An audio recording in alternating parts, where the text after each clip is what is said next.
repeat customers. Well, good afternoon, which we did do. it's a little bit slow, so I know we're running a little bit late. And Laura has come all the way from Chichester today and is going back this evening. So she needs to be out of the building by 6 o'clock. So we will start now.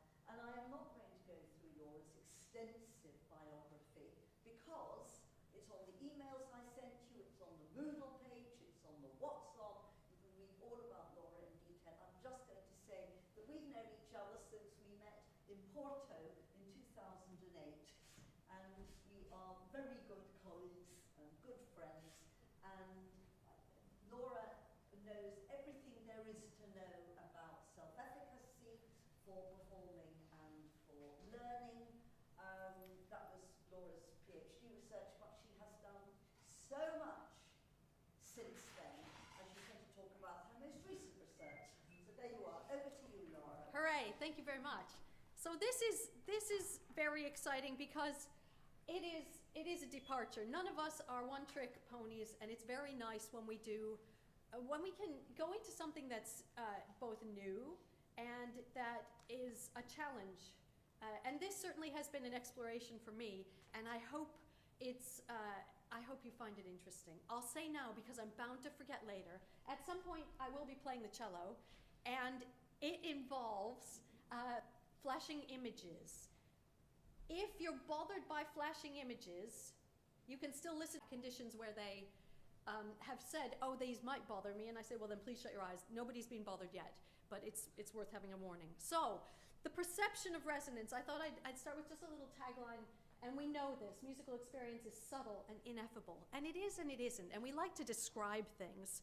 So, cognition and the perception of music have been studied widely by lots of people across decades, and the understanding of these things has evolved and developed, but we still don't know the answers. There's also the whole performative nature of music, and I hope to cross some of these boundaries. So there's the artist's intended expression. There is the performer and the audience's experiences, which are very important, and the ideas of possible either individual or collective flow. The idea of actually experiencing things. And then there's the intricacies of the whole construction, of the composition, and what the composer intended in structuring this thing. So I can't address everything, but I hope to give you a good flavor and to dive a little bit deeply into some of these. So the practical application is something I'm hoping to show you in what I've simply been calling a multisensory experience. And this has been developing since 2000 sensory experience because I didn't realize other people tend to call embodied musical experiences. So if you were to do a Google Scholar search on embodied musical experiences, you'll find lots of things that are relevant. So this project explores the new musical experience, the resulting experience, in ways that come closer to providing equity for some, and for others, their experience is simply augmented. So this piece is called Resonance. It was composed by Jill Jarman, who lives in the south of England, and she has worked with people on different aspects of the senses and music. She's done pieces that have to do with light. She's worked a lot with Evelyn Glennie. I had the privilege of playing this to her in September, and that was quite fun to hear her take on this. And this piece was intended to be seen, heard, and felt.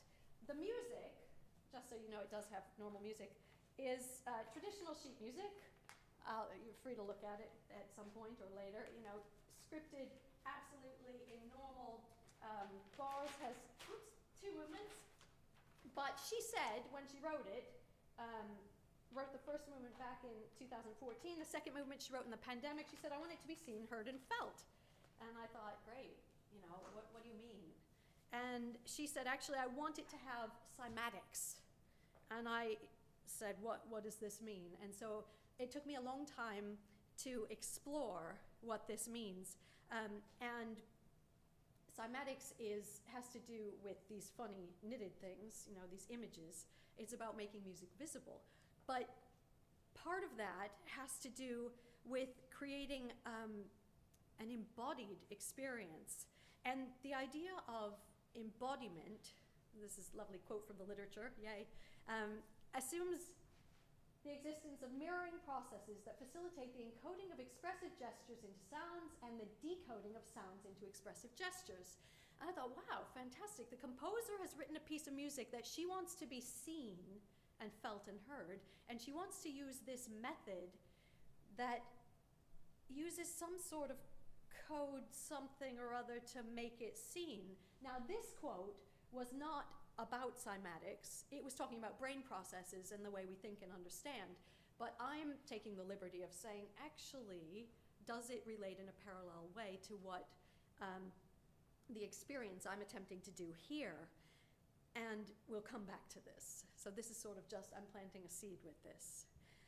Cymatics comes from the Greek, which I won't attempt to pronounce correctly, and those phonetically written words mean on matters pertaining to waves. And it's about music made visible. This is a D, that's my D string. And cymatics was originally discovered, made visible first by Ernst Chladni in 1787, when he took a metal plate, put sand on it, and he bowed it. And I was going to bring my plates and my cymatics machine, the one that you can buy commercially, but it was really big, and I was already carrying a cello and all the knitting, and I thought, not today. If you have a metal plate, just like a glass will ding, anything, if I hit it, will resonate, and different things that have more resonant capacity are audibly, you can hear them.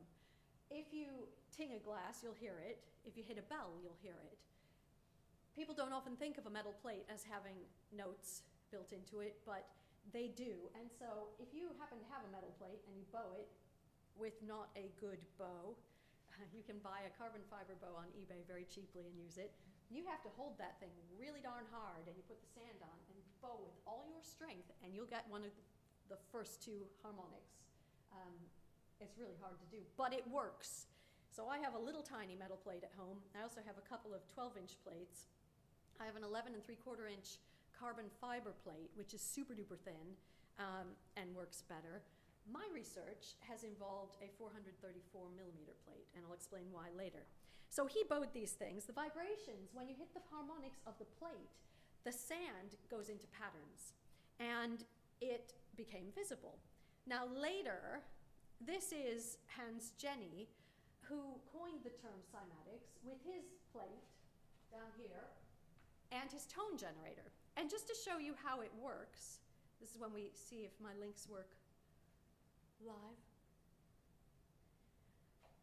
So this is a little example. I can talk over it because I'm going to make sure everything's muted because there's no sound. This is my carbon fiber plate. Oh no, you can't see it. We had this earlier. Hold on, I figured this out. So if I kill my PowerPoint, and then you can see my example.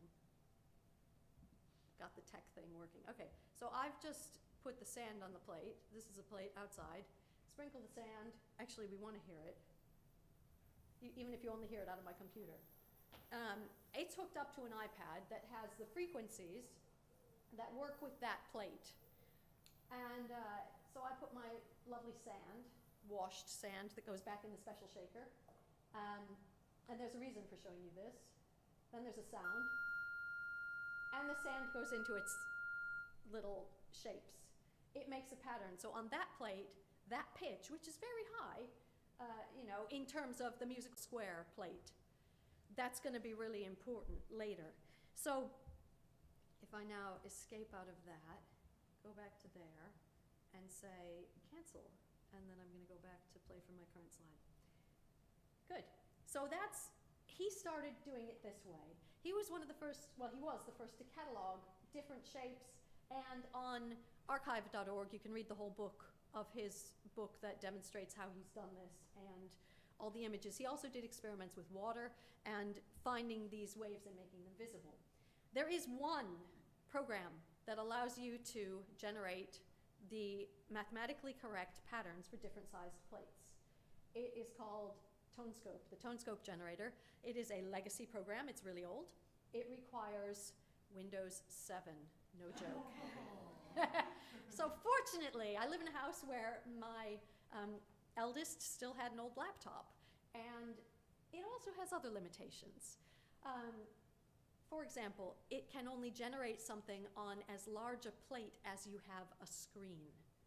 So if your computer's hooked up to this wonderful giant thing as the main screen, then you can generate on a giant screen. If you have a laptop screen, you're limited by the square, the largest square that can fit into the screen.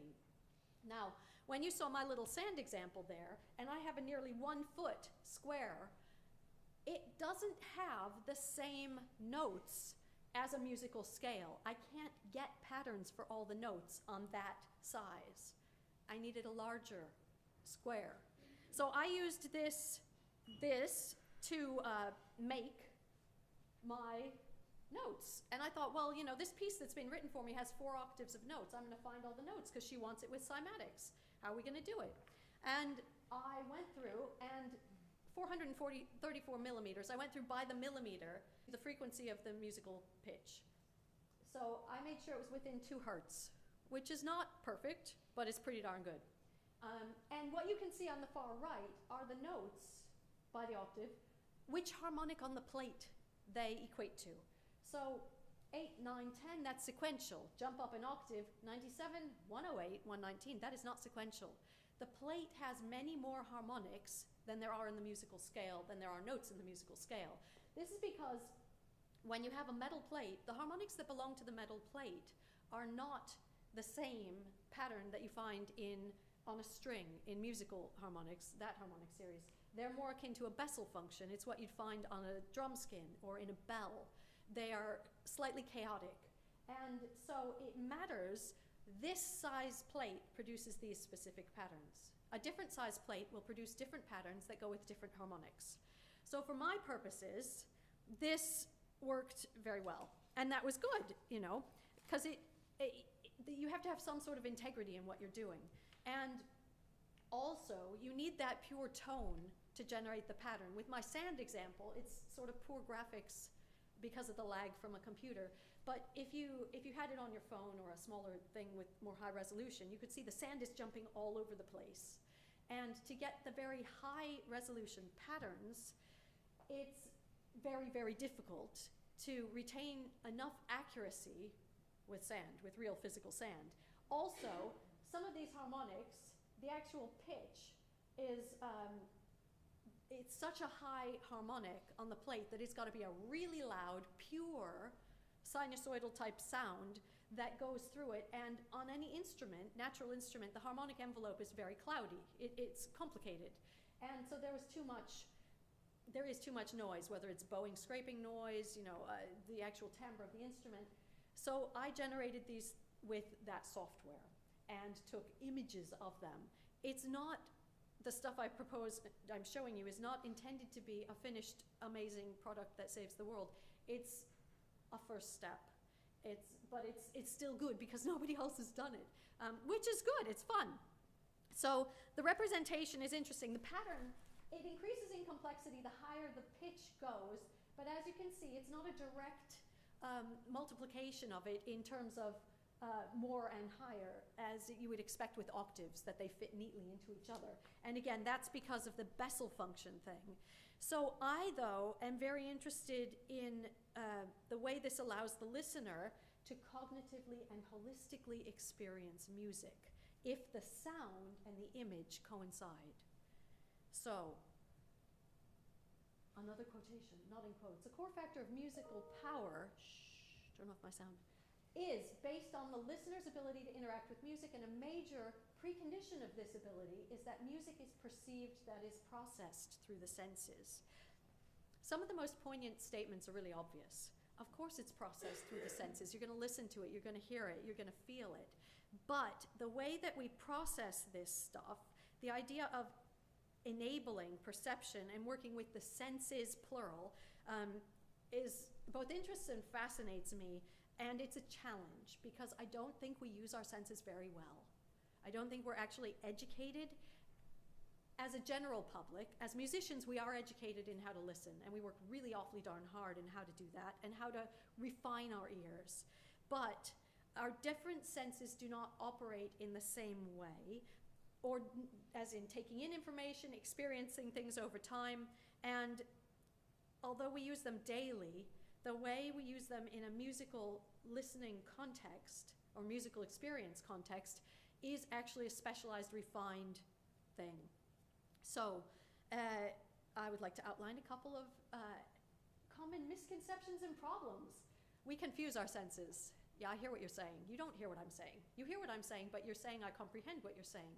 But if you hear what I'm saying, it's in a very different way than what you comprehend. Also, when you look at things, well, you know, this is from my hometown, sweet home, Chicago. It is called The Bean by Anish Kapoor. It's also called Skygate.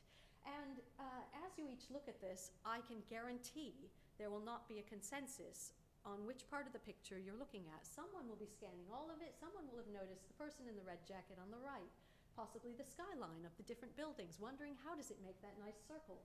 Gosh, did you see the square in the middle where there must have been the camera that's been sort of blocked out? You can take in visual information in any order you like. You cannot choose to take in oral information in any order you like. You can shut your eyes and limit your visual information. The ways you can limit your oral information are by superseding the input, babies cry, or by turning off. If you've ever been at a concert and you go to sleep, it either means you really don't want to be there or you're overloaded and your body is doing a sort of natural reaction to preserve its sanity. You know, so we work in different ways. And if we were to treat our senses as if they were equal, and so perhaps treat our eyes as if they were ears, and just let them hear something that David Butler calls the perceptual present, which is a slit about 2 to 3 seconds long over time, then that's our experience. And so in this 2 to 3 seconds I've given for each one of those, was that easy? Was that obvious? Do you all know what it was? I don't know, but it's a pretty simple picture. So if we actually understood our senses and treated them the same, it would be a mistake, because they're not the same. They're complementary. That's why we've got all these different senses, to help us make sense of the world and navigate it to our best ability for success and enjoyment and all those wonderful things. So the idea of this project is hopefully a real synthesis. There is the argument that you can have a musically extended mind. And this is from the literature of the embodied musical experience. The musically extended mind, I've taken this nice picture of myself where it was disappeared.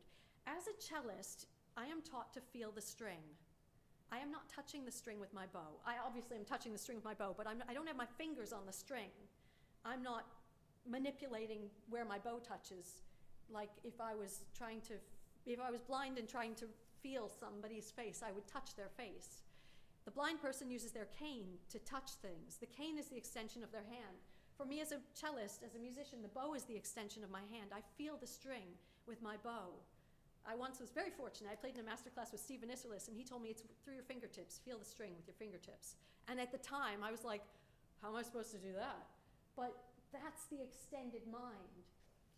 The literature, these people down the bottom, have said you need to have embodied, embedded, extended, and inactive components of the mind and cognition. And the idea of this is that you are giving yourself affordances that you wouldn't normally have. So you get a tiny bit of researcher people. Jeeves and Sutton, two researchers in 2014, pointed out in a review paper they did about this sort of embodied cognition, that other researcher, Mays, who happened to write one of the most recent chapters on the topic, they treat mental states as distinct from body and sensory things. So the cognition and the feeling experience of the motor processes, they're separate. Now, they discuss the interaction of them, and in order to interact, you have to have two distinct things. This is tricky, because if you're going to have an integrated, extended mind, and you have things that are separate, they're not integrated. So through the literature and the research, and this happens when topics are introduced over time. Theoretically, you have a beginning, then people unpick them, then they discuss the relationship, then their understanding grows. So the idea that they're separate, the way we think and feel, and just the cognition and the experience, is now sort of changing. So this extended mind, Kruger, same year, is where the music allows us to access and experience deeper, heightened emotions and other experiences that we would not have had it not been for the extended experience. You're in the moment and somehow you're transported somewhere, and all that kind of stuff sounds hocus pocus, but absolutely everybody's had it. Just like when the flow concept was introduced. It's a basic word to describe something that's actually real. It's something that musicians aspire to. And when time stands still and you can do all that stuff and you're not there, most of us have experienced that at least once, even though it's got a silly name like flow. But so this is, it's just important. So these things, the mind is extended through the use of a tool. And the tool can be the music, that's part of it. Now, there is another theorist, Muller, and his authors in 2018, who said actually, you can use more than one tool and have synchronicity, and then it interacts with the person to extend their mind in a different way. That's what I'm hoping to do. So this piece, resonance, with its multisensory input, or our first steps towards it, is not a physical extension, as in I'm not giving you something to a bow, you know, or a cane or something. Combining different yet synchronized inputs to allow for a more full and deep understanding of what's going on. So when listening to music, theorists believe that we use elements of predictive coding, and that's using contextual clues to unravel some sort of aspects of the music, whether it's rhythmic patterns, expected harmonies. We understand things. We make a schema in our mind based on our knowledge of what we know about the subject, what has happened, and we predict forwards. And it also helps us to minimize the errors in understanding, and that works for the world around us as well. I was explaining to the group this morning that when I was walking here from the station, I turned and then I was on a one-lane road and I thought, oh, this little road, I'll just walk across the street. And then I nearly got run over because like this stream of taxis came really fast. And I used my predictive understanding, coming from tiny village in the South Coast, that this one-lane road would be a back street. But actually it seemed to be like part of a ring road that was just a zoomy thing. And I had to question, had I made a wrong decision? But my initial assessment was to minimize the, I thought I'd cut across the street and, minimize the errors. So if we see someone, likewise, this is my example I wrote to remember, with a pocket knife in their hand, and they're whittling an oboe reed. We are not afraid of them, usually. But if we're in said back alley and somebody has a pocket knife out, we might react differently. So musical appreciation is driven not simply by error minimization. So we're not just trying to keep ourselves safe with this predictive coding, but by the minimization of the fluctuations of uncertainty of predictions. That's a quote, I didn't make that up. So we want to predict what is yet to come in the music, so we feel happy about it, and we know what to expect, so we can understand it, because after all, we have that tiny perceptual present of a slit to go on through our ears, and it's not much. And especially if you're being challenged by new music, it might be a challenge. So, I would now like to present to you, I'm going to do it in two little blurbs. The first movement, and then I'll give you a tiny comment, and then the second movement. The first movement is 7.5 minutes, and the second movement is just 4.5 minutes. So I have to exit the PowerPoint, don't I, or it won't share my screen. So one moment of faff while I kill the PowerPoint, quit, share this, hope that it doesn't jump up and down in the middle of my thing, and you can see that.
I'm just going to go to the next one over here. Double check that's the right length. Yes. So the second movement has color. Second movement was written in the pandemic. The first movement is evolution. The second movement is introspection. And it's different. I'll explain later. There's a particular formula for the colors, and it's totally different. So that's really the only thing you need to know in advance. Having seen the first movement and now being a research forum, you can think about the way you're thinking about it and see if there are any different things. So this one's just under 5 minutes.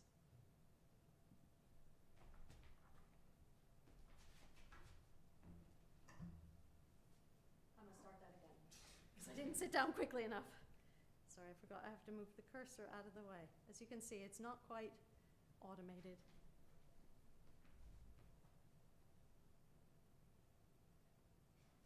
And push play. Sorry, glasses.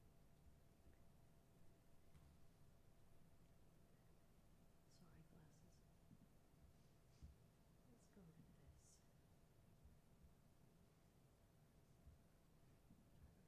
That's the first one.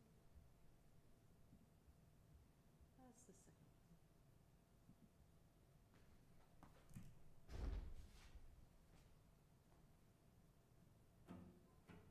I'm going to do it right, because it matters. Sorry. Do you want an extra pair of hands? I think I've got it. I so nearly have it. If I push stop, I just have to sit down really quick, because I have 1 second between the thing fading. One. Are you close again? Did I not push play? Oh, so tricky. It's okay, the first time I did it, I had like a bicycle has a little rear view mirror on the floor because I couldn't see anything. Touchpads. I can do it. Done it, done it, done it.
had something you felt like communicating about this piece, there are four questions on there, like, have you seen music like this before? What do you think of it?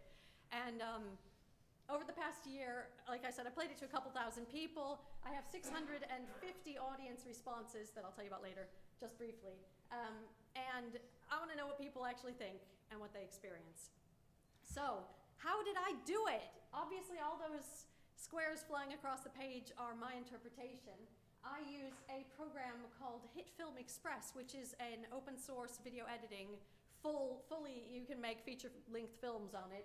And I pasted in, I have a database of all the images, and I had to create all the different layers of video and by hand put the fades on them and the positions on them and program, as you can see, minus 311.6 and the X and Y coordinates and how they move over time, the size, the whole thing.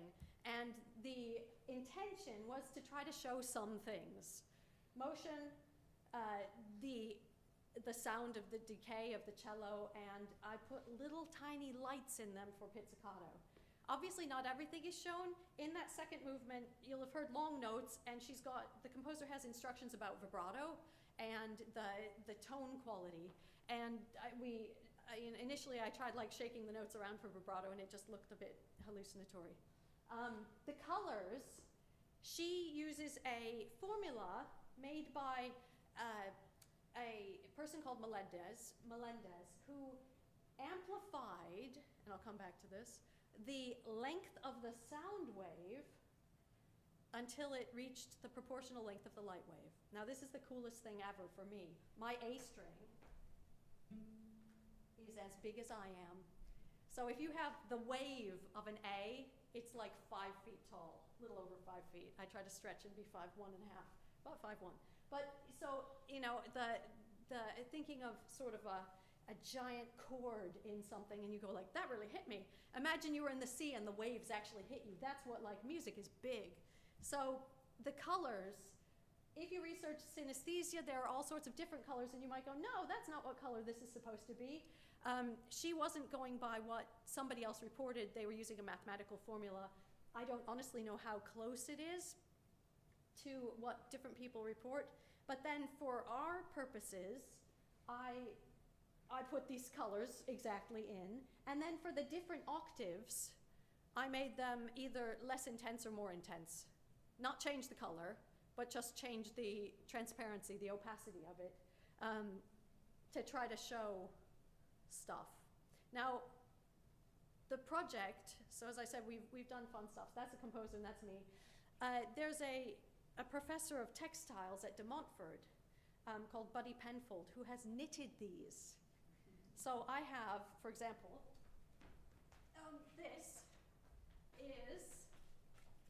it's an A made of large plush. I've learned my knitting terms a little bit. And the idea is that you've got different textures, because we were thinking actually multisensory, different impairments and different functionalities of senses. How could we make bits of music accessible? And our initial thinking with these was in primary schools, you will be aware, at least cursorily, that music is not necessarily as prominent as we in this room would hope. And certainly things like composing and notation are not taught, I don't know, as they would be if you were having private lessons in flute. You get a lot more different instruction. I thought actually if I make the pentatonic scale out of these and give them to kids and say arrange them, and then we play those songs, they could have a different way in to composing, and it's not that it would fix anything, but they love it. So up in the top left, the composer and I, we went to the Frank Barnes School for the Deaf in London, and we played it to, actually we did a couple of workshops, several days of workshops with 11 to 12-year-olds and 5 and 6-year-olds. They all sat through the whole thing. Actually, they did 4 hours of workshops each, and none of them, and they were super duper special needs. I mean, people in all sorts of different settings that you would not expect to be in a mainstream school, and they were all included. And I started, and they felt the cello. So first I just played things, and then she's deaf. And then we had a composing game for them. I played the whole piece for them. They all sat there. This was at another primary school, and the teacher said, "Oh, they're not gonna listen. You know, they really." And I said, "Like, let them do what they want and just see how it goes. Trust the process. And these kids loved it. And actually, when I'm doing the tremolo, the crazy stuff, they all got up and danced. And the school sent me the photo, and they said we could use it, which is nice. But they felt things, and it was super fun. And then, so we've taken the educational aspects and the fun a little further, and this is just fun. I made a deck of cards, because I thought I got 4 octaves of notes, and so I made actual playing cards, because I do these kinds of things in my spare time when I'm bored. And I got them certified as, toy safe, and I have 400 decks of these at home. Should you want them, contact me. But no, seriously, so they're normal decks, but I thought, again, for schools, they've got the name of the note, they've got the notation, and then they've got the pattern for each of the notes. They've got a page about the project and a little bit about cymatics and a joker with a cello on it, because that's cool. But so far, following on from a researcher called Cross, who said, actually, we need to investigate music as a communicative interactive interaction process. It was in a different sentence originally, that quote. And so I've got this sample of 650, which divides pretty evenly into primary school, university, and adults. And I played it through. The only people so far who have said, I don't like that. There was a woman who had glaucoma and her eyes didn't work. She said she can't see moving images. And so for her, as soon as the images on the screen moved, it put her off because she couldn't access it. There was a brigadier who's in his 90s, and he came up to me after one of the events and he said, that was fascinating. I wouldn't have listened to the music on its own, but as an experience, that was riveting and fascinating. And I thought, fair enough. But the thing that interests me and the composer about the audience experience is it's not dumbed down. Usually when you have access to music and something new, you bring a modern piece of music, contemporary classical literature, to new audiences. People have to introduce it, break it down, lots of stuff. With the images, people just sit through it, and they seem to get something out of it. And I want to go further. I would like to have it so that it's actually live and I don't have to use my peripheral vision to do a fancy karaoke, and that it could be used for other things. The composer wants to use it with her other works so that there could be a microphone, a pickup on different instruments, and they would each automatically generate. With a professor at Tufts University in Boston who has an ideas lab. He's got 80 students who work on this kind of stuff, and I've pitched the project to he pitches the project to the students. They get to opt whether they want to do it. So I'm crossing fingers that I now have a couple of and see what happens in the brain when they're listening with different levels of, I'm partially deaf, they call it D-deaf, or lowercase d or capital D means different, like I'm hard of hearing, or I can't hear at all, or I'm fully facultied and I think I know what I'm doing. And then how does it work with, we also have, you know how earphones, I had them earlier out, you have the ones that hook over your ear, they're bone conducting. It's the same stuff they use for hearing aids. You can get speakers that were originally made to be like a cool offshoot of a Bose, and they're really tiny. They look like a little disc, and they got like a flat suction-y surface on the bottom, and you can stick them on a flat surface and it amplifies that surface as a speaker, so I could put it on the table or the computer or my car bonnet and then have a picnic, and I got a cool speaker. But if you hold it in your hand, through all the bones in your hand, you feel the music. You don't necessarily hear it because you've got squidgy skin and it doesn't amplify the sound externally. But when we went to the School for the Deaf, we had a multi-splitter that you would use for lots of headphones in a session, and so we had enough for 20 kids at a time to hold these little egg-shaped speakers, and they could feel the music while they were watching it, and it was a stunning reaction for these deaf kids, because seeing the architecture, even if it was only my initial interpretation of an architecture of the piece, and feeling it made much more sense to them. But when I did the same thing at a museum in Crawley and gave people these speakers to hold, it was total overload for the hearing community. And what we did then is we passed around the speakers. So after about a minute or two, people had had enough, because it was like, oh my gosh, I can see it and I can feel it, and whew, it was too much. So the idea of what can be done and how do we think and process it is fascinating. And I'm much more interested in that than pushing it as some sort of gimmick, like everything should be automated. But there you go, an introduction to the project, a glimpse at the piece and I'd love to hear what you think or any ideas or comments. And thank you very much.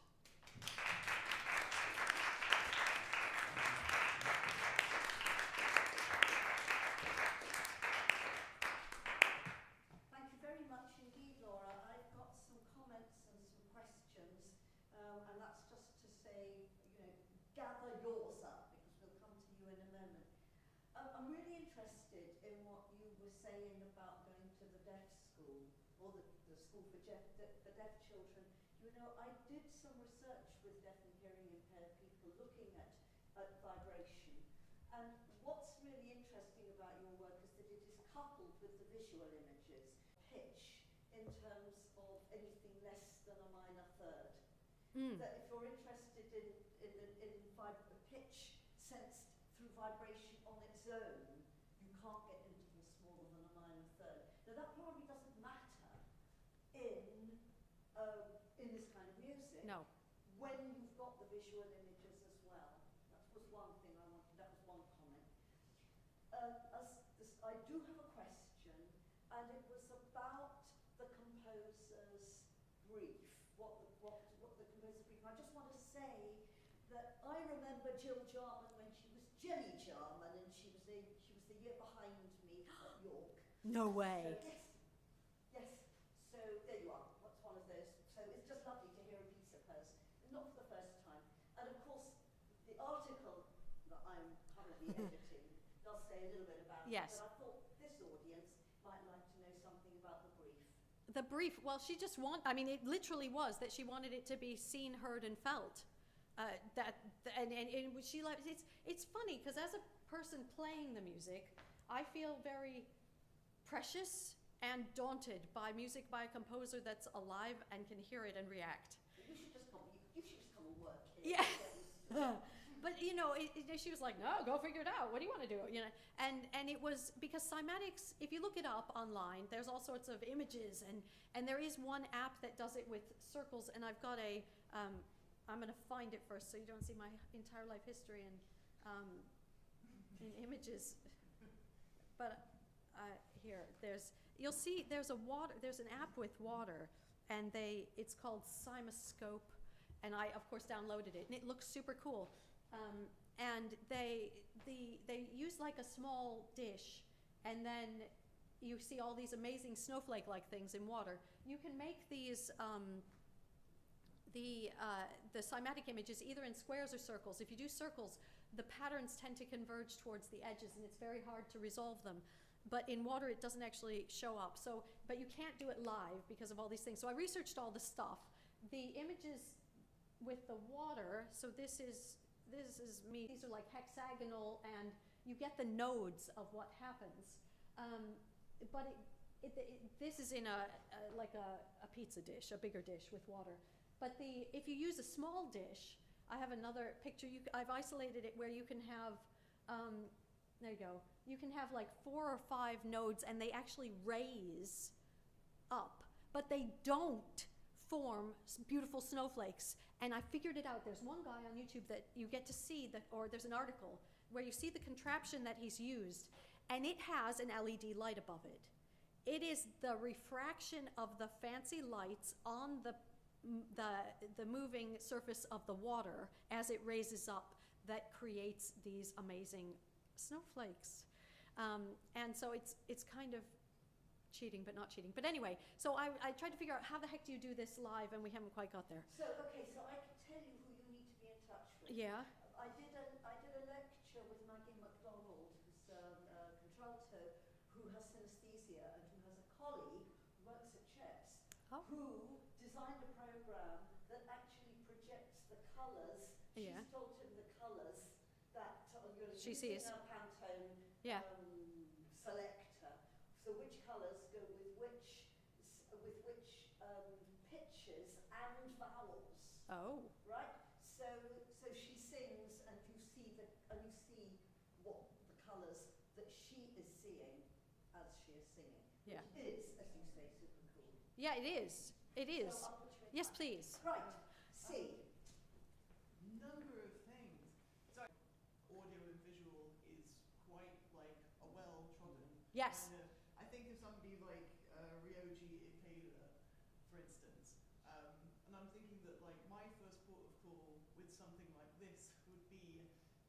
touch designer because I've done projects where you can get the audio signal in through an interface, but then you can do further programming, so you can say if this frequency, then this image type Yeah. thing, which means that you can do it in real time rather than kind of having to try Oh. and sync to video, which might well be what you Want to do?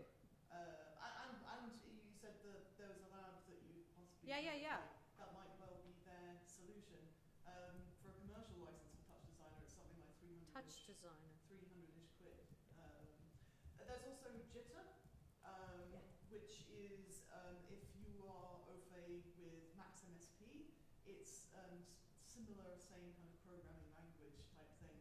They're both very computationally heavy. That's the main problem, so to speak, with all of That's these. fine. You get a nice intern who's a computer science person, and they get their name on it, and that might be a leg up into a real job. You You get know. a nice computer on it, and that's it, very, very doable. But in a way, I think that one of the things that's so nice is when you get moments where it is really kind of really together, which like is really, it's so hard to do with fixed video. Yeah.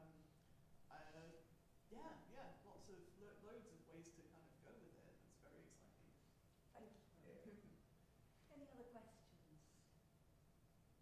Adam. Yay! Thank you.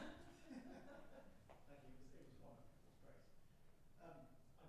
Really nice to hear Jill's piece again. I don't think Julie is the same person. I think they're different people. I don't think, well, maybe. No, I'm sure they're Are they different people? Okay. different people. But yes, so Jill, I just wondered, did she write this as, because you showed a bit of paper as a sort of normal piece, and then did you have the images later on? Yes. Yes.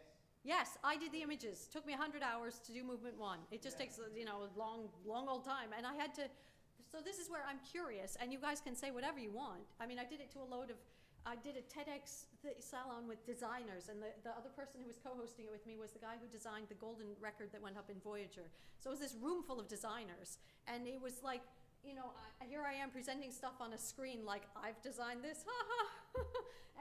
And the first thing I had to do was, you'll be familiar with Zoom when we had the pandemic. What the heck do you do in a square or a rectangle with your face? You know, what can you show physically?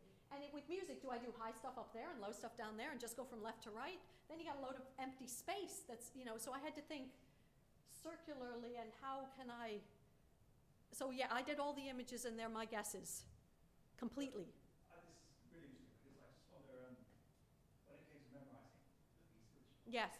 you have, Yeah. obviously, was that easier or more difficult than memorizing something like the yoga concerto where you don't have the graphics? No, because I had to do those later. But I am weird because I am very visual. So I can't read the way other people do. Like, I think I'd be hugely dyslexic if you tested me. But if you present me a different edition of things, I can't read it. I have to sit down and be like, even though it's a piece that I know. You can read the article when it's published. So basically, I did an article. I'm in the process of. I did a study where, when I first got this music, I thought, what a great opportunity. It's a new piece. I don't know what she's written. She just told me it's different to anything else she'd done, and I haven't seen the music. And I thought, I happened to work with somebody at Chichester who's an eye tracking specialist, and his research is in how lifeguards save people from drowning. You know, sports, not music. So he didn't know anything about music, but he knew all about eye tracking, and they've changed lifeguard laws because of what he did, and he's really good at it. And I said, okay, strap me up and do whatever you do, and let's see how whatever I do. And so he did. The first time I saw the piece, I was wearing these special glasses, and he measured all the stuff that my eyes do and mapped it onto the music. And every couple weeks we did that until, for the right protocol, I stopped saying there were errors, because I was like grunting and going, oh no, as I played. Yeah, the guy Ian Cross, who you mentioned, who Yeah. Michelle's used to have to unfortunately supervisor. Oh. He's coming here next term to do a project where our theorists will read through, or just do site reading tests basically. Yeah. But some of the examples will have blank spaces. Oh. So it's sort of similarly. What do you do with it? Semi-graphic approach. Yes. To see if it improves or not. I suspect it will, but we have to do tests. Yeah. So it's really interesting. You're not reviewing that paper, might No. have sent it to you. Maybe. I don't know. I haven't read it. There's one that's in the queue that I'm doing this weekend. Yeah, I'm on their advisory team for that project. So that's a really interesting one. So it's looking at ways of making music easier to sight read Yeah. by using blank spaces. I would guess, without knowing a single anything about it, if we do physical effort and we do not take a break, if you practice the same passage repeatedly, we build stress and accumulate things, and when we momentarily rest, it allows us to recalibrate. So perhaps having a gap will allow people to shed some of that stress. That would be my I know nothing thought about it. Yeah. Thank you. I'm going to come Vika first, and we'll come back to C. Thank you. Really fascinating. I've really enjoyed that. But I found myself sort of musing over, I don't quite know whether it's an ontological question about music or whether it's just a question of juxtaposing perception and meaning making. Because I found myself a little bit troubled when watching the piece by the fact that you had chosen for the pitch to be the element that has some kind of scientific mapping, right? So the pitch turns into the image and there's a science behind it. But then the animation was just your choreography, your dance, right? And in that sense, sort of, not really different to the lovely stickman scientist who I guess belonged to the Beethoven Symphony or something, Yes. which is very fun to watch. But so I just sort of found myself wondering to what degree the pitch has anything to do with with my experience of music, and to what degree it's much more reliant on the shapes or on the relationship between those pitches. I don't know if the pitch does, except that where you feel it. Because the pitch without your ears still exists as a physicality. So I think we tend to qualify pitch as being only heard devoid of the physicality, and the shapes, the relationships are much more important, but there's no is a dangerous word to say without knowledge. I would like to find some sort of guidance for how to portray those shapes. I don't know if that exists. There is some research by Chris Gayford, who looked. Oh, yes. Remember, he Yeah. developed the Feeling Sound project, Yeah. which we tested here many, many years ago. So the idea of what he calls topical pitch perception, and so this, and it sounds kind of quite intuitive, but in fact it's been shown that if you ask people where they feel a pitch on their body, and you ask them to indicate it, they do say high pitches high in the body, low pitches low in the body, and A physical resonance. Yeah, absolutely, completely physical. So on one's own body, one can say this is where I feel it, and so in a way, But I think so for this, the image is an identifier, and that's it, really. Kind of cool identifier, it's like fun fact. But I don't think, as you say, I don't think there's meaning in the image in the same way that we would associate, partly because the images, those harmonics belong to a metal plate. They don't belong to my cello. My cello doesn't have the same sort of images just because the squirrely shape of the cello, I don't know which bit I'd put the sand on and it'd fall off anyway, and I found that interestingly quite sort of unsettling when you had the passage in the second movement where you added lots of vibrato. Yes. I just thought It doesn't fit. nothing to do with that image. Exactly. Yeah, I don't know how to show it or what to do. So that's the help me with what's next. We'll come back to C. This is kind of related in a weird way. Because, the thought I was having when you had two distinct, what we understand to be two distinct pitches when you're playing two pitches together. Sorry, a bit too Yeah. And then you have square one and square two. Yeah. The thought I was having was I'm going to assume it's probably possible to vibrate a plate with two Pitches at the once. same time. And because I don't Right. know. Well, because again, so much of this is right. Is this sort of literal or symbolic or something kind No. of in between? Right. But there is one paper that has the really fancy mathematical formula. Right. So I don't know if you can Because or not. I guess sorry, I was having No, a little it's bit good. where I was kind of almost a bit like if you were to take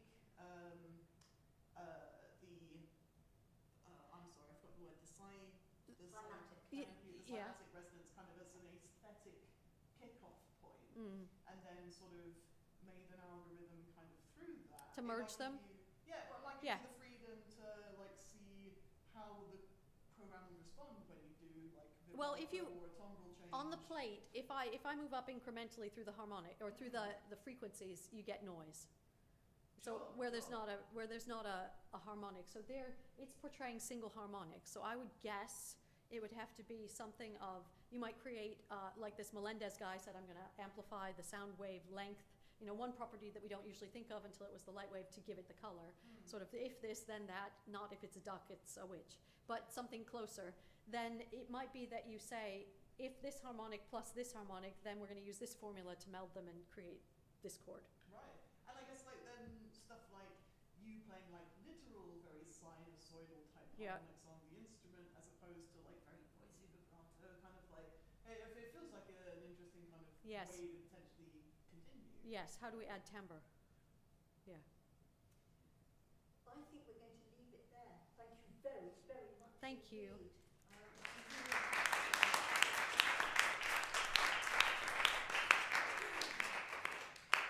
So, my chums, we don't meet again in this room for a research forum like this until, I think I'm right in saying, the 29th of January, when we are having, it's during Disability Awareness Studies Week, and Pamela Heaton will be giving the research forum and the PGR seminar.